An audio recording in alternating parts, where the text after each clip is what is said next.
Bienvenue à Open Wallet.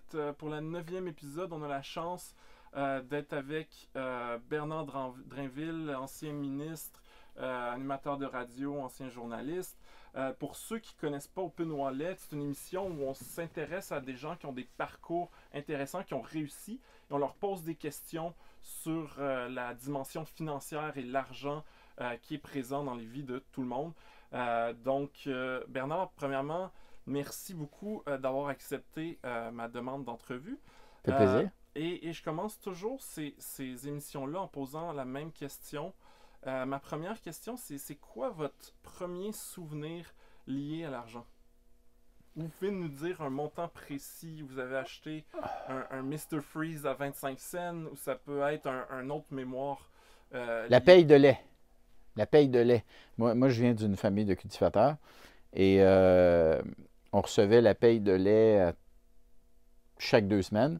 Puis quand on arrivait au bout de la deuxième semaine, là, mettons, il restait une couple de jours avant que la paye de lait arrive, on était 6 enfants. Et là, la Caisse populaire commençait à appeler chez nous pour dire, là, c'est un peu serré ou il y a un chèque qui rebondit ou je sais pas quoi. Là, allez-vous faire un dépôt bientôt? Oui, madame, on va faire un dépôt. La paye de lait va rentrer, puis on va aller déposer des sous. Faites-vous-en pas. On n'a jamais manqué à nos obligations.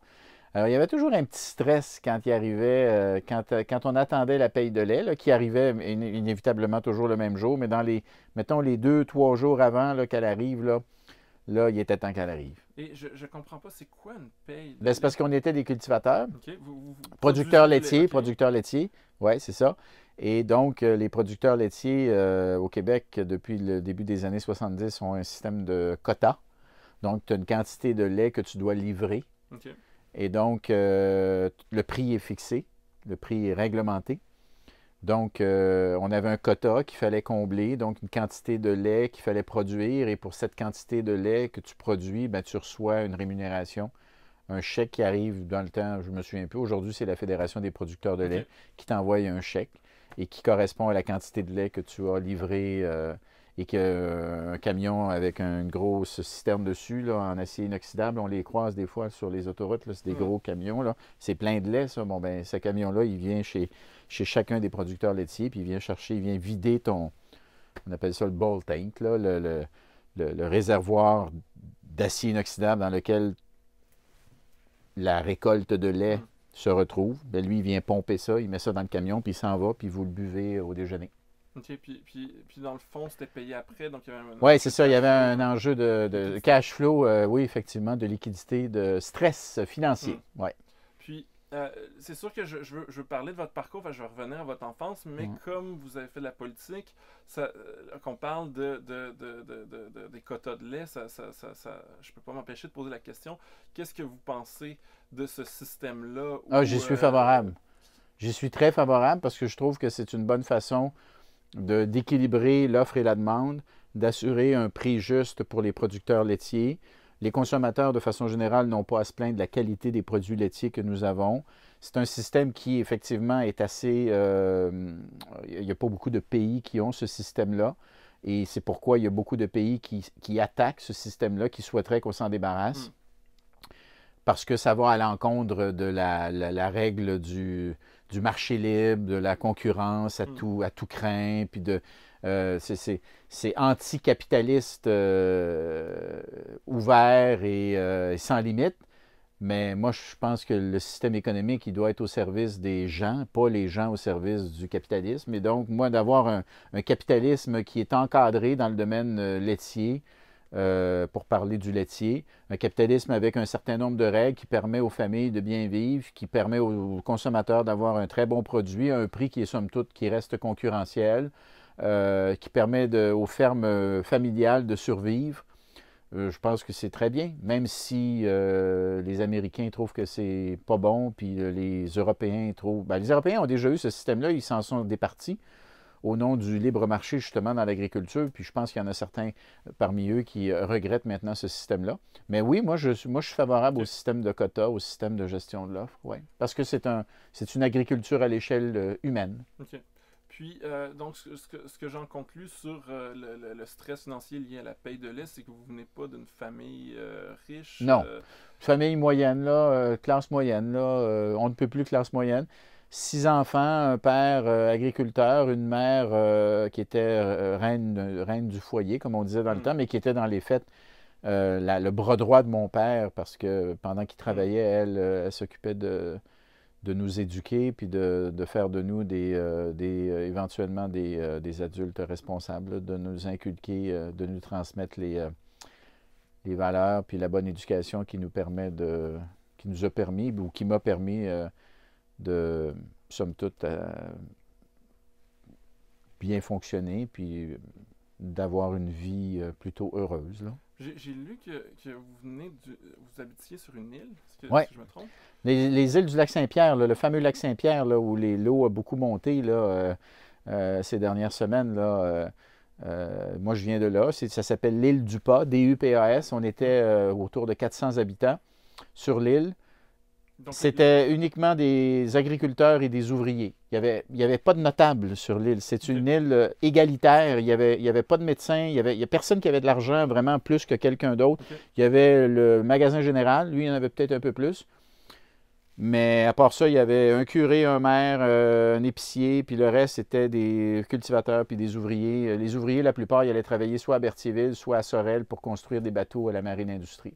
Donc, j'imagine, en grandissant dans ce milieu-là, le concept d'inégalité sociale était pratiquement inexistant. Oui, c'est ça. Mais ça, je l'ai réalisé plus tard, moi. J'ai réalisé plus tard qu'effectivement, je venais d'un milieu où régnait une très grande égalité sociale.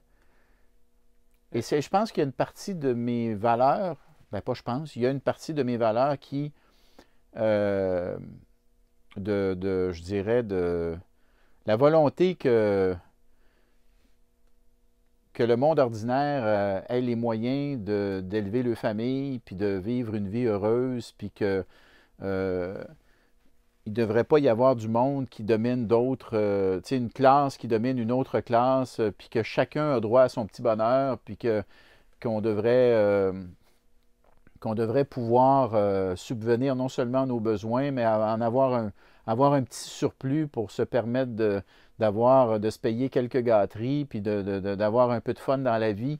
Cette espèce de conception assez égalitariste, je pense que ça vient effectivement du milieu dans lequel j'ai grandi et de l'éducation que j'ai reçue et des gens que j'ai côtoyés. Puis quand vous êtes allé au secondaire, est-ce que c'était une école privée ou une école publique? Au primaire public, secondaire privé, mais privé assez particulière. Moi, je suis allé dans un pensionnat. OK. Donc, je partais le dimanche après-midi. Enfin non, dimanche en début de soirée, on prenait l'autobus à 7 h, puis on arrivait au collège à pas loin de 10 h, 9h30, 10 h. C'était un long trajet d'autobus. Puis je couchais dans un dortoir avec d'autres confrères. C'était juste pour les gars, là, de secondaire 1 à secondaire 4. Est-ce que vos parents ont dû faire des sacrifices financiers? Oui. Ma mère disait l'éducation, ça va être ton héritage. Là. OK. Ouais. Pour eux autres, c'est important. Ils venaient de. Mes parents n'étaient pas. Ma mère n'était pas très éduquée. Elle avait fait l'école de rang, mais elle venait d'un milieu très modeste, en fait, milieu agricole, très modeste. Mon père, il venait d'une famille agricole aussi. Lui, il avait fait un peu le cours classique, mais il n'avait pas fini parce qu'il fallait travailler à un moment donné, parce que son père est décédé, fait qu'il fallait travailler sur la terre et tout ça. Donc, mes parents n'avaient pas bénéficié d'une grande éducation, mais pour eux autres, l'éducation, c'était très important. Et ils venaient de cette espèce comment je dirais ça, ils étaient issus d'un système de valeurs où l'éducation était très valorisée et où l'éducation était un moyen pour accéder à une vie plus heureuse, plus confortable, à plus d'argent et donc à un plus grand confort dans lequel élever ses propres enfants. Puis, à l'université, est-ce que vos parents vous ont aidé financièrement? Est-ce que vous travaillez? Ah, c'est une bonne question, ça. Moi, j'étais sur les pré-bourses. OK. Donc, on était 6 enfants. Mes parents ne pouvaient pas se permettre là, de me donner beaucoup de sous. Papa, il nous aidait ponctuellement. Mais il fallait se débrouiller essentiellement par nos propres moyens. Pré-bourse, puis quand on n'avait pas assez de sous, il fallait travailler. Moi, j'ai toujours travaillé pendant mes études, des petites job-ins, là. Par Mais tu sais, exemple? j'ai travaillé, par exemple, café étudiant. À un moment donné, le directeur du service aux élèves avait besoin de quelqu'un pour faire des rapports. Puis, tu sais, j'ai pris Est-ce que vous vous ce souvenez travail-là. du taux horaire de l'époque? C'était le salaire minimum, là. Hmm, Je sais pas, 5-6 pièces de l'heure hmm, peut-être. Puis, pendant mes études universitaires, j'ai été président de la Fédération des étudiants de l'Université d'Ottawa. Ça, c'était à temps plein, donc on avait un OK. salaire autour de, je sais pas, 16 000, 14, 16 000 piastres, je sais pas quoi. OK, par année. Puis après ça, j'avais été président de la Fédération des étudiants de l'Ontario. Ça aussi, c'était à temps plein. Ça, c'était une vingtaine de mille piastres. OK.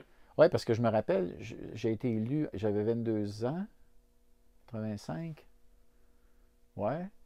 Puis je me rappelle, un de mes conseillers, un des leaders étudiants avec lesquels je travaillais, m'avait dit, toi, Bernard, tu es devenu un yuppie maintenant parce que ton salaire est plus élevé que l'âge que tu as. Fait que, fait que j'avais 22 ans, fait que je devais faire 23 24 000 par année. OK. Donc, j'habitais à Toronto, puis je suis revenu à Ottawa. Après ça, j'ai fini mon bac. Mais quand j'ai fait ma maîtrise en Angleterre, c'était très coûteux. Le London School of Economics, c'était très, très Combien coûteux. par année que ça coûtait? Écoute, dans le temps, là, si je ne me trompe pas, là, les frais de scolarité, le logement et tout, là, je pense que c'était une année là, qui devait coûter autour de 25-30 000 $. OK? C'était vraiment énorme. J'avais eu une bourse du Commonwealth qui payait l'essentiel de mes dépenses, mais bien juste. Puis à un moment donné, est arrivé le temps des fêtes. Moi, je m'ennuyais un peu de ma famille parce qu'en Angleterre, là, je veux dire, j'étais tout seul. Là. Je veux dire, j'avais des amis, là, mais je dis pas de parenté là-bas. Là, j'ai pas de... puis nous autres, la famille, c'est très important. Puis le temps des fêtes, c'est quelque chose d'important. C'est un rendez-vous important. Puis je me rappelle, mon père m'avait dit ça te tente-tu de revenir? Je dis père, j'ai pas d'argent. Je peux pas revenir, j'ai pas d'argent. Il dit garde, je m'organise. Reviens, book ton billet. Puis écoute, mon père a vendu ses 2 ou 3 veaux. Hmm. Papa, il a vendu des veaux. C'est des veaux ou une tare ou 2 tares, là, mais je pense que c'était des veaux. Puis il m'a payé mon billet de retour en vendant des veaux. Puis il a vendu les veaux, mais pas les quotas. Non, non, OK. le quota, ça, c'est sacré. Tu ne touches pas à ça à moins de dételer, là, à moins de quitter la vie Ouais. agricole puis de prendre ta retraite, Ouais. ce qu'il a fait éventuellement. Mais bref, il s'en rappelle encore. Il s'en rappelle encore. Et moi aussi, je me rappelle encore de ça parce que ça m'avait frappé. Là. Tu sais, pour te dire là, tu sais, que il faisait un sacrifice financier. Là. Au lieu de garder ses petits veaux et de les élever pour en faire des tares ou des bœufs éventuellement qu'il aurait vendus pour la boucherie, là, il les a vendus à. Je pense il y avait un commerçant d'animaux là, qui s'appelait Fernand Farly. Là. Fait que je pense qu'il a vendu 2-3 veaux à Fernand Farly, puis il a pris l'argent, puis il me l'a envoyé pour que je puisse acheter mon billet Ça vaut d'avion. cher quand même des veaux? Ben, dans le temps, je ne sais pas, ça devait être je sais pas, 200-300 piastres peut-être, OK. je me souviens pas, mais bref, ça a payé le billet OK. Londres-Montréal, Montréal-Londres, aller-retour. Là. Et je regarde ce parcours-là, puis si je savais pas que vous avez fait une carrière en journalisme, c'est le genre de carrière que les gens font, puis tout de suite s'en vont vers des trucs pour aller en politique.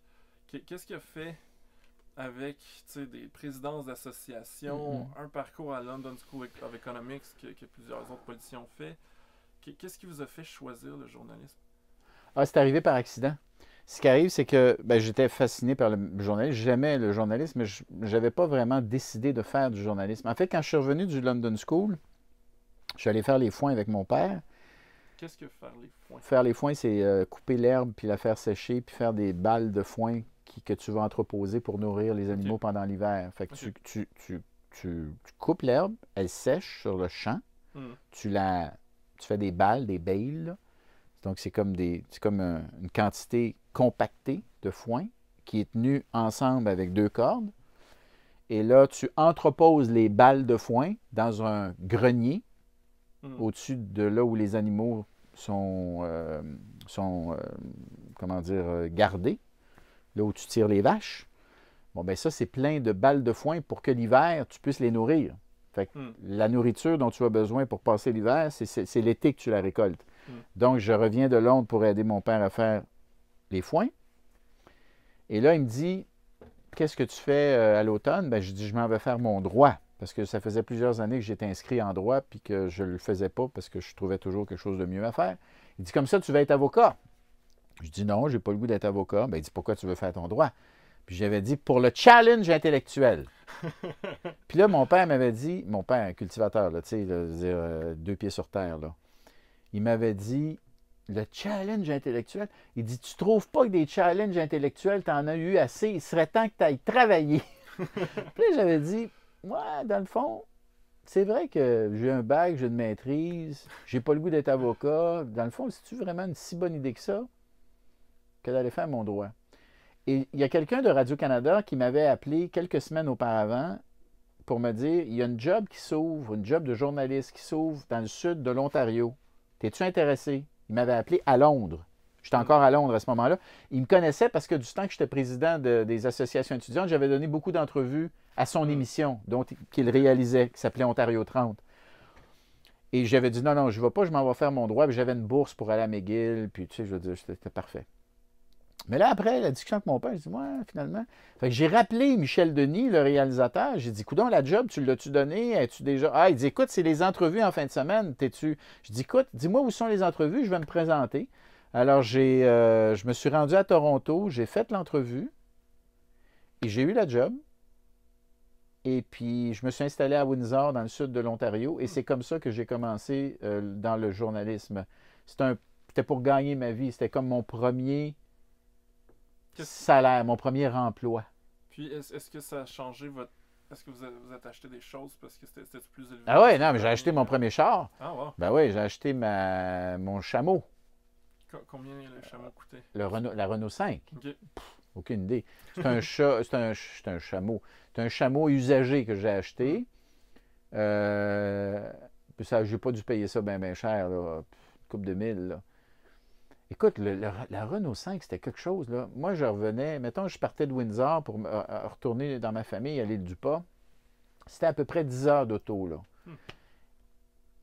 Puis j'ai habité Windsor. Windsor, c'est comme la banlieue de Détroit. Là. Tu sais, c'est du côté canadien, là, mais je veux dire, t'es juste face à Détroit. C'est quand même une maudite bonne ride.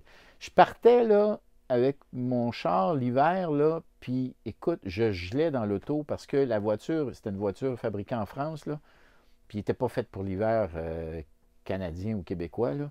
Fait qu'écoute, j'arrivais là, à la maison, là, puis les vitres étaient complètement givrées, j'étais gelé. Je veux dire, c'était vraiment. C'était pas un char pour l'hiver, ça. Mais c'était une voiture manuelle, puis c'était très nerveux, c'était le fun à conduire, la Renault 5. Ça a été mon premier char.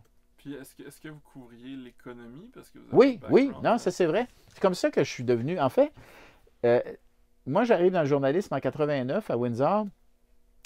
Il commence à y avoir un véritable intérêt pour l'économie parce que c'est le temps du Québec Inc., la nouvelle garde montante.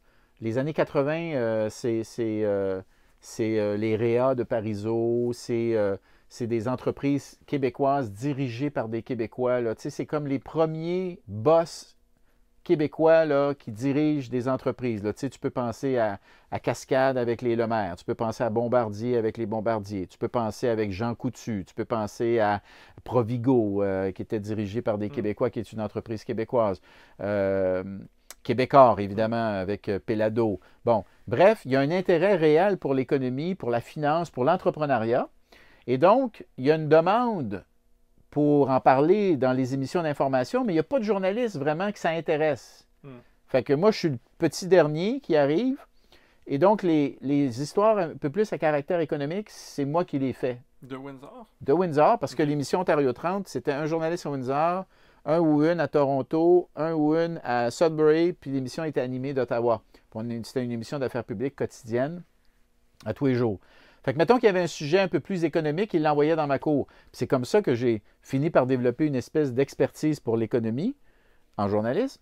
Puis 2 ans plus tard, ben, je me suis retrouvé à Montréal à travailler justement dans l'émission d'économie qui était diffusée sur l'heure du midi, le samedi midi. Ça s'appelait Les Affaires et la vie, les affaires au sens de business, qui était animée par Jean Dussault. Puis on était une petite équipe de reporters à ce moment-là. On se rendait sur le terrain, on allait faire des reportages, par exemple, dans des entreprises québécoises ou des entreprises point. Et on rapportait notre matériel, puis là, on parlait d'argent. On parlait dans le fond d'argent, mais les affaires et la vie. Donc, ça se voulait aussi une émission d'économie, mais très à visage humain. Okay. C'était pas fait pour les courtiers en valeurs mobilières. C'était fait pour monsieur et madame tout le monde qui s'intéressait à l'économie et à la finance et à l'argent, on va dire, de façon générale. Fait que oui, c'est comme ça que j'ai développé mon expertise comme journaliste, mettons, économique. Puis ça m'a suivi pour une bonne partie de ma carrière. Quand je me suis retrouvé à la télé, j'ai commencé à la radio, quand je me suis retrouvé à la télé, je me suis retrouvé au module Économie et enquête, dirigé par Pierre Tourangeau à ce moment-là. Quand je me suis retrouvé correspondant parlementaire à Ottawa au Parlement, toutes les histoires de budget, les budgets de Paul Martin, c'est moi qui faisais les topos. Donc, est-ce que vous enfermiez dans le lock-up? Oui, bien sûr, le huis clos, oui. Puis, oui, non, absolument, absolument. Fait que, tu sais, l'idée de prendre des histoires compliquées, enfin, oui, plus compliquées, en tout cas, certainement, puis les vulgariser, prendre des histoires de chiffres, des histoires d'économie, des histoires d'argent, puis rendre ça intéressant, ça, je te dirais que ça a toujours été une motivation très forte dans mon travail de journaliste et de journaliste économique en particulier. J'ai une question pour vous que je ne peux pas m'empêcher de poser parce que vous avez des journalistes économiques, vous avez couvert aussi la politique et été en politique. À quel point pensez-vous que les lois puis la politique ont une influence sur la société versus l'influence du système capitaliste puis le marché des capitaux? Peut-être que moi je suis biaisé parce que j'ai un ancien journaliste économique, puis moi c'est plus l'économie, moins la politique qui m'intéresse. Donc j'ai l'impression que la société dans laquelle on vit est façonnée plus par l'économie que par les lois, puis j'ai l'impression qu'un avocat aurait la vision inverse. Étant un peu entre les deux, c'est quoi votre vision? Qu'est-ce que vous pensez qui est les deux sont importants. Les deux sont importants. Mais je dirais que dans la vie quotidienne, je pense que c'est l'argent qui est le moteur premier. Ben, avec d'autres valeurs, là. C'est une famille, la famille est pas mal importante. Bon. Mais l'argent, c'est très important. Maintenant, les conditions dans lesquelles tu gagnes l'argent, ces conditions-là sont fixées par les parlements. Sont fixées par les lois, donc sont déterminées par les élus, par les gouvernements. Donc, l'un, je dirais, est lié à l'autre. L'un est imbriqué dans l'autre. Hein? Les conditions de redistribution de l'argent sont déterminées par les parlements. Tu ne veux pas laisser ça au seul marché, parce que si tu laisses ça au seul marché, ça va toujours être les mêmes qui vont accumuler, puis les autres qui vont tirer le diable par la queue. Mais en même temps, l'argent influence la politique. Et d'ailleurs, quand vous étiez une ministre responsable des institutions démocratiques. Institutions démocratiques, c'est ça. Vous avez passé une loi qui restreint le financement des partis politiques. Là, je pense qu'on n'a plus le droit de donner plus que 100 $, c'est ça, aux partis politiques? Exact. Pour réduire l'influence de l'argent, justement, parce que l'argent avait trop d'influence. Et d'ailleurs, ça a mené à des scandales, à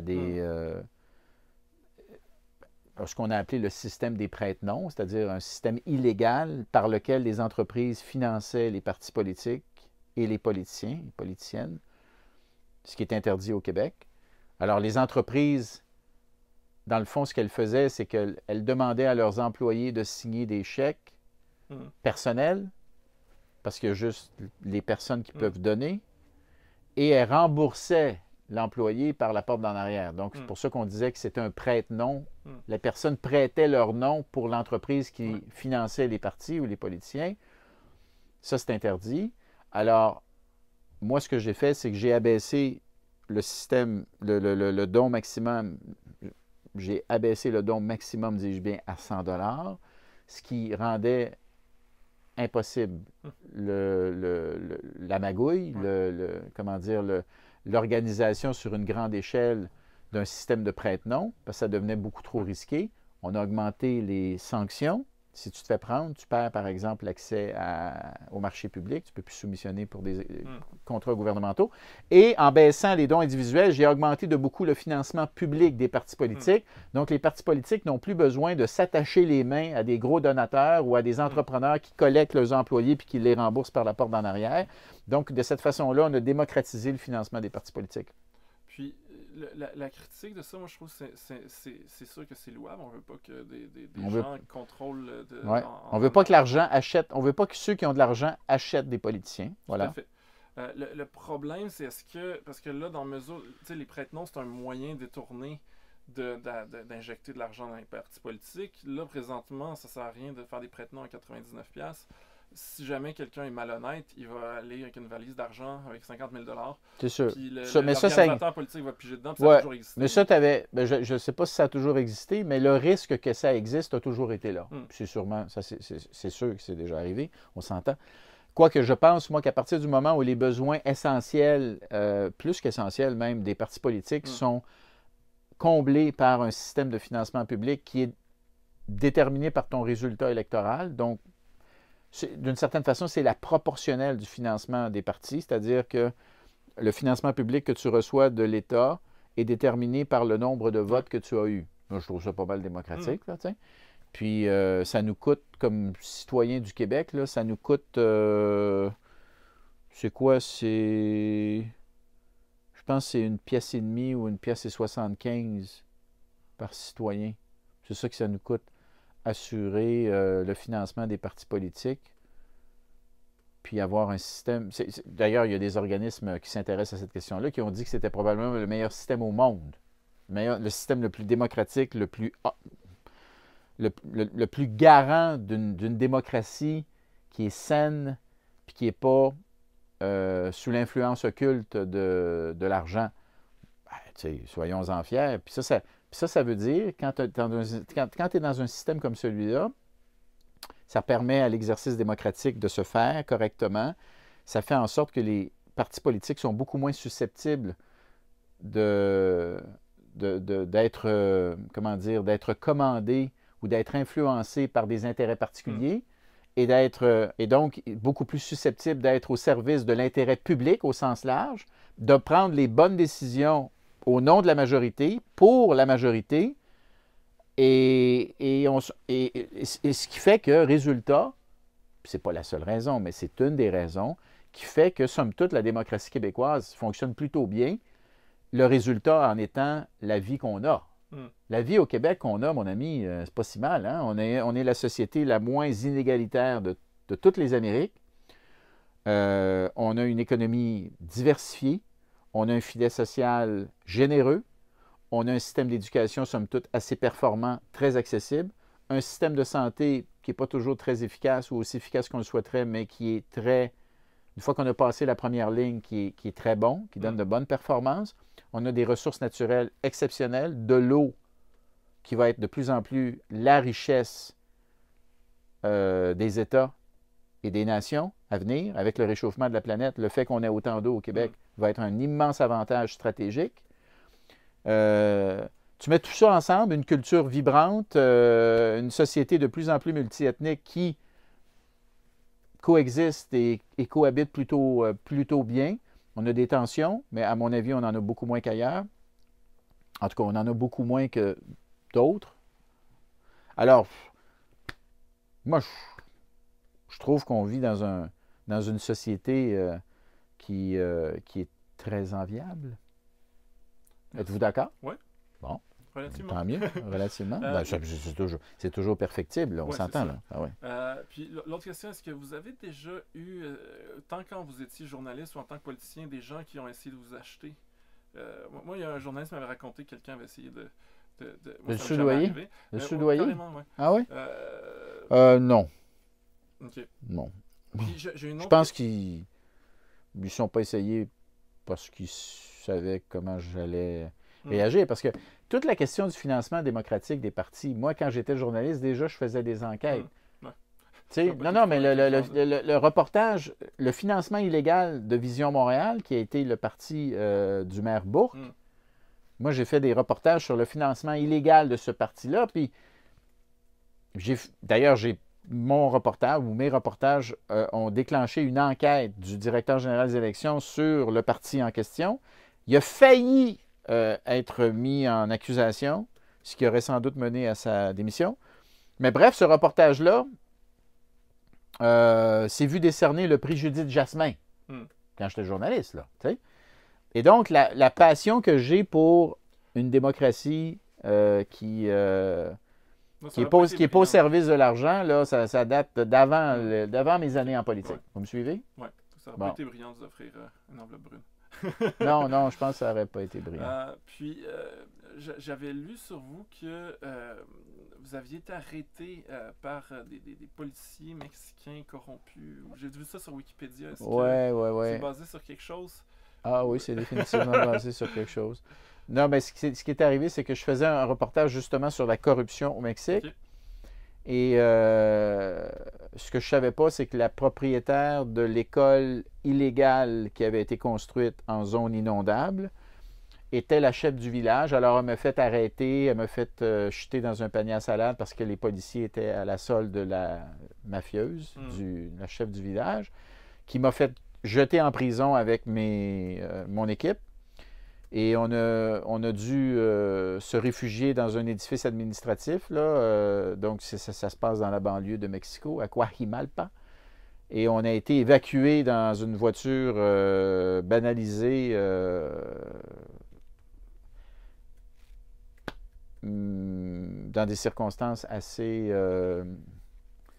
comment dire, C'est quoi, c'est les faits dangereuses. Il fallait, ben, c'est parce que la population, la figure mafieuse là, qui était propriétaire en fait de l'école, en fait c'était une garderie, a répandu le bruit que nous, on était là pour enlever les enfants qu'il y avait dans la garderie. Fait que là, les parents de cette municipalité de Coajimalpa ont rappliqué sur la prison, enfin le poste de police où on était gardés. Et là, ils ont envahi le poste de police et ils ont failli nous lyncher. Et on a dû se cacher, puis ils nous ont sortis dans un véhicule banalisé, caché dans l'auto. Mais il était temps qu'on s'en aille parce qu'il y avait pas mal de gens. Je ne sais pas si vous connaissez l'Amérique latine, mais en Amérique latine, c'est pas rare que des populations se font justice elles-mêmes. Et mettons que ça n'aurait pas été extraordinaire ou totalement inusité qu'un groupe de citoyens décide de pendre haut et court des gringos qui étaient venus voler leurs enfants ou kidnapper leurs enfants. Alors, l'incident est bel et bien vrai. D'ailleurs, il existe la caméra de mon Camériau a roulé pendant une bonne partie de l'épisode, alors ça se trouve quelque part dans mes boîtes, c'est ce que je vous raconte. Puis tu sais, c'est la raison pour laquelle je vous demande de revenir sur l'épisode, c'est que c'est sur la corruption, en fait, puis c'est quelque chose, ça a rapport oui, vous avez à raison. l'action politique. Puis ma question, comment on vainc la corruption? Moi, mon réflexe, c'est qu'il faut augmenter le salaire, mettons, des policiers ou des politiciens. Je suis assez d'accord avec vous. Est-ce que vous seriez d'accord, mettons, d'augmenter les salaires des politiciens au Canada? Oui. Ben, au Canada, au fédéral, ils sont déjà pas mal. Ils reçoivent déjà un très bon salaire. À Québec, on pourrait l'augmenter un peu. Quoique moi, je ne suis pas d'avis qu'il faudrait absolument que le salaire de l'Assemblée nationale rejoigne celui de la Chambre des communes. Là. OK. C'était quoi votre salaire en tant que... Autour de 100 000. Puis comme ministre, est-ce qu'on gagne 150. OK. Puis est-ce que vous pensez que... Moi, 150, je trouve ça correct. Moi, 150. C'est ça, c'est pas je pense que le salaire de dire, on pourrait le monter un peu, peut-être. Le salaire du premier ministre devrait être plus élevé qu'il ne l'est présentement. Là. Ça, pour moi, c'est une évidence. On pourrait peut-être monter un peu celui des ministres. Quoiqu'à 150, moi, je trouve ça correct. Il ne faut pas non plus que les politiciens fassent trop d'argent, à un moment donné, parce que tu perds de vue la réalité des citoyens que tu représentes. Là. Fait que tu ne veux pas non plus que tes ministres deviennent des espèces de pachas. Et puis, par ailleurs, tu veux qu'ils aillent en politique pour les bonnes raisons. Moi, je ne veux pas que... Bon, mais ceci dit, 100 000...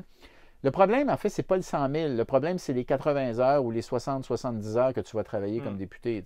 Dans les faits, ça te fait un salaire de 50 000 plus souvent qu'autrement quand tu regardes le nombre d'heures que tu fais. Voilà. Fait que ça, je pense qu'il y aurait moyen de l'augmenter. OK. Puis, en allant en politique, est-ce que vous avez pris une diminution de salaire? Oui, bien sûr. Ben oui, parce que moi, j'étais animateur d'une émission de télé. Quand je suis revenu de Mexico, j'étais correspondant pour Radio-Canada là-bas. Quand je suis revenu de Mexico, Radio-Canada m'a confié l'animation d'une émission qui s'appelait La part des choses. Bon, puis quand tu deviens animateur dans le milieu de l'information, tu fais un bon salaire. De façon générale, être animateur, c'est bien payé.